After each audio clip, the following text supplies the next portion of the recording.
Okay, third graders, are we ready for this week's spelling skill?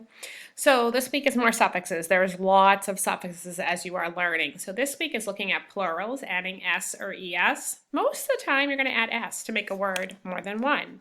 But there are some times you're going to add es as you saw in that silly video. So the suffix es is added when a word ends in s, two s's, sh, ch, x, or z. So let's look at a couple examples here for words. So let's say you had a word like glasses.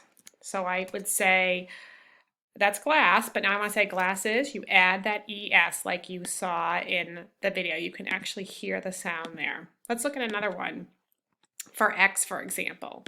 So if we say something like, I had delivered a couple boxes, there's my es sound. Again, there you can hear it. Let's look at an SH one. So let's say you have a fish tank and you have fishes in your fish tank. Let's get rid of that for us.